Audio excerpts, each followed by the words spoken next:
English 111, Miss Brewer here for your week 2 video.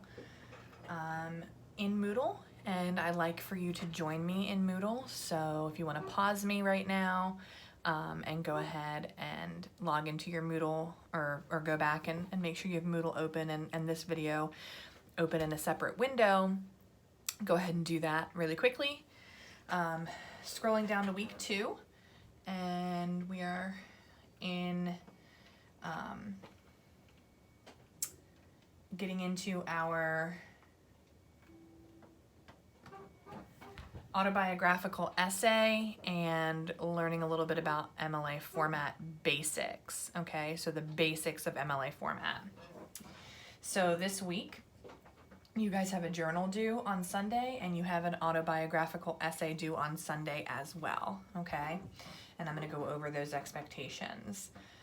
Hopefully at this time, you guys have completed your introductory assignment. You do have until September 4th before you will be dropped from the class, but if you haven't done that yet, then you haven't been able to complete your class introductions, and you're falling behind on your work. So we need to make sure we get those things done.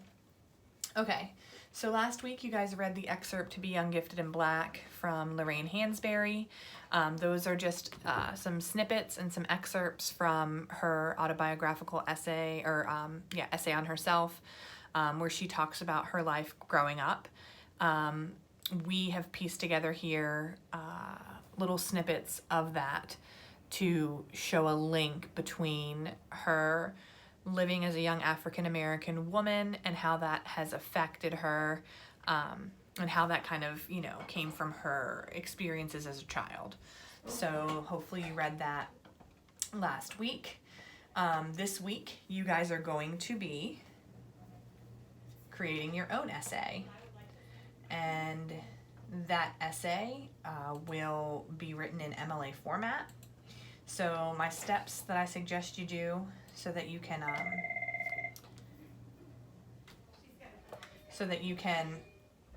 go ahead and get started is I expect that you should start with brainstorming. Okay, so I'm opening up the writing prompt and I'm looking at that. So after you read the essay, you have on page 5 the writing prompt, and the writing prompt tells you there are essentially 8 questions that you're going to answer. So this is your brainstorming. So start thinking about where you grew up and how it influenced you. How do your members of your family relate to one another? How birth order affected you? But start with thinking about who you are. And an adjective that you would use to describe yourself to take the place of the young, gifted, and black, you're young, gifted, and a blank, okay? Then that adjective should describe a large piece of who you are. So for me, like I might choose, I do a lot of things with the theater and things like that, so I might say something like young, gifted, and theatrical, or dramatic, but in a good way. And then what I would do is I would gear all of my brainstorming to things that led up to my involvement in that, okay? So what I would start out looking at was maybe my first experience. When I look at experiences as a child, I'm going to talk about my first live theater experience, okay? And how that drew me in. And then I would get into where I grew up and how that influenced me. So where I grew up, there wasn't a whole lot of community theaters and things like that. So I had to rely on the theater program at my school, and how did that influence me? And then how do my families relate to one another, and how would that influence me to get involved in the theater? Okay, so, I'm the oldest, so then birth order, I'm the oldest, and so I like to be bossy, so I like to direct. So there should be a common link in the things that you write about. It shouldn't really be all over the place. So you want to think about what is that adjective going to be, and then you go back and look for brainstorming in those 8 areas, okay? To clear up some confusion, when you look at number 7, my blank, that's talking about that particular adjective. So for me, if I was to say my theatrics, like I would talk about how my involvement in the theater has essentially changed my life or affected my life. Okay, and then number 8, closely related to number 7, but just a little different, to be young, gifted, and theatrical, I would talk about how I'm going to use that. Okay, so number 7 talks about that adjective and how it's affected me and how, you know, it's either benefited me or whatever, and then how am I going to use that for number 8. Okay, so that kind of clears up. That's a question I get often. Okay, so you guys are going to write your own autobiographical essay.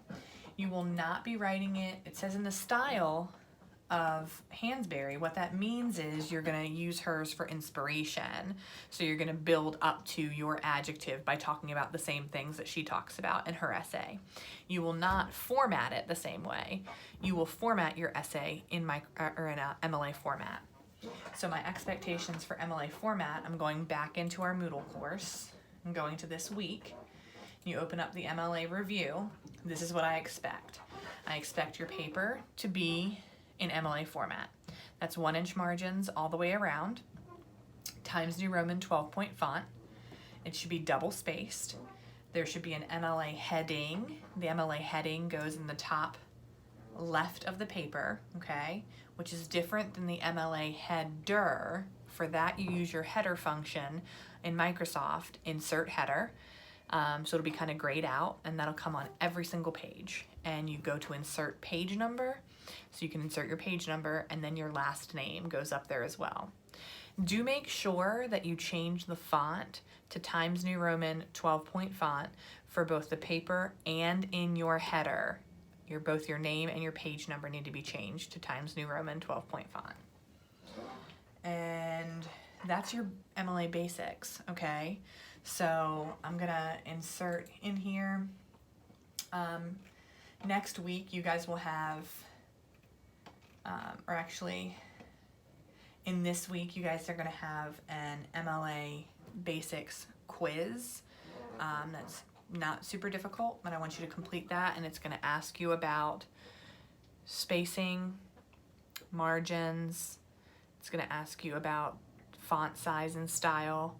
It's gonna ask you about a header and a heading, okay? So a pretty basic quiz, but make sure that you understand those things. These things will be on your final exam, and all documentation that you turn in the course is expected to be in that basic MLA format.